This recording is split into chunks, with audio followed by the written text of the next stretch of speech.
track it offline, or I have a copy for you as well. I think it's 2 pages. And then there's also a packet that we handed out as well that you can follow along with. So if you're going through this, there's a couple of methods of charging things, and I don't know how much will be on the test about this, but it's pretty basic stuff, so we might as well go through it in case they bring it up. So you're going to charge by friction. So charge by friction is charged by rubbing, right? So something either gains electron or loses electron, right? And make sure you understand that people always ask the question that if you transfer an electron, right, to one object to the next, it doesn't change the chemical property or the makeup. Like all of a sudden, like metal doesn't not be metal anymore, right?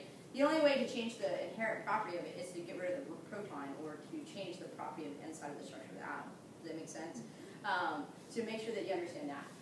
So anyway, so charge by friction is one of them, and so we'll talk about that process. The other one is charged by conduction. Another way is charged by contact.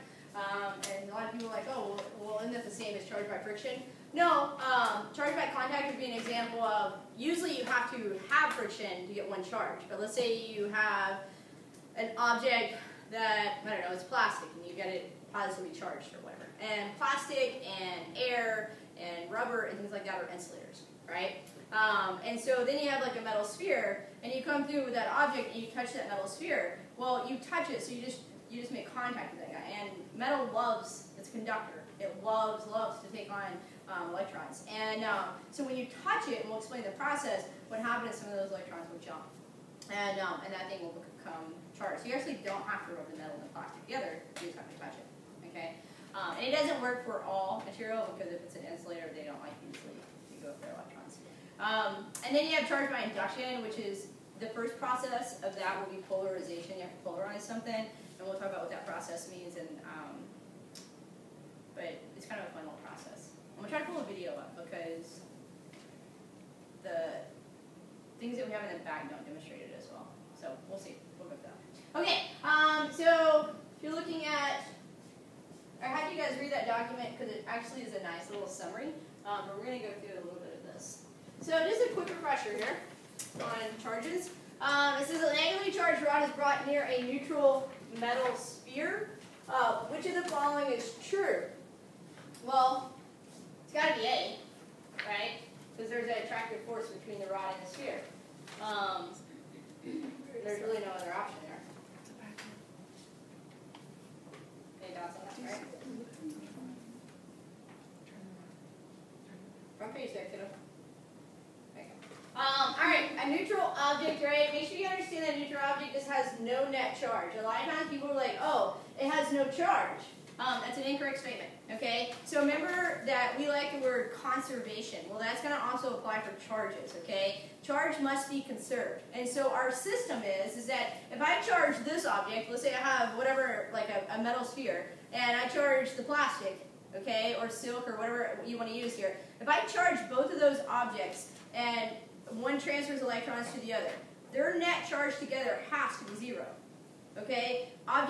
So your charges have to be conserved. Okay? So it has to say, at the end of the day, a neutral object has no net charge. It's not that it doesn't have a charge, it's just neutral. Okay? Make sure you understand the wording on that. Now, we're also going to talk about Coulomb's law. Anybody remember Coulomb's law? Vaguely? Remember the name? So the fancy word for Coulomb's law is electric forces. Right? We're going to study electric forces. So that's it.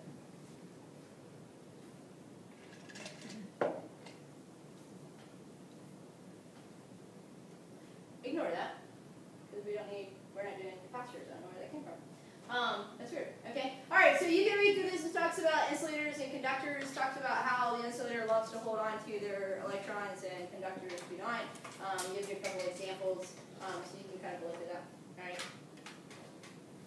Okay. So the book, as you read it tonight or tomorrow night, because I think your homework is to read that whole first section. And if you want, for visual purposes, go ahead and open up your book to chapter.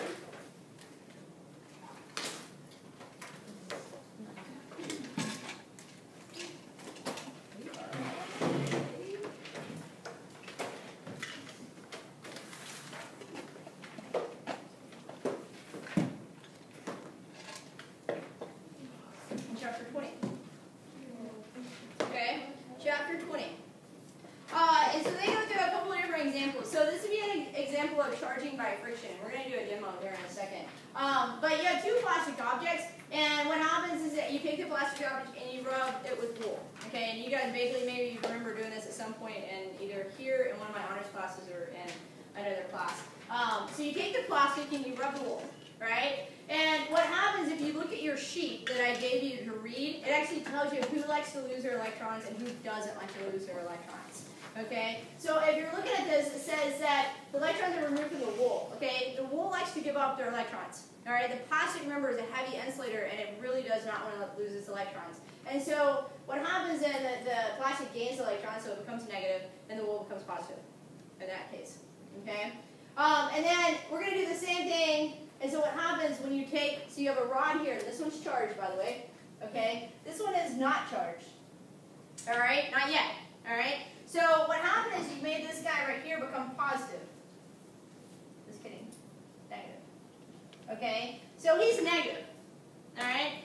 And if you go through and you rub this one too, he becomes negative. So that's why they're going to repel. Right? Okay?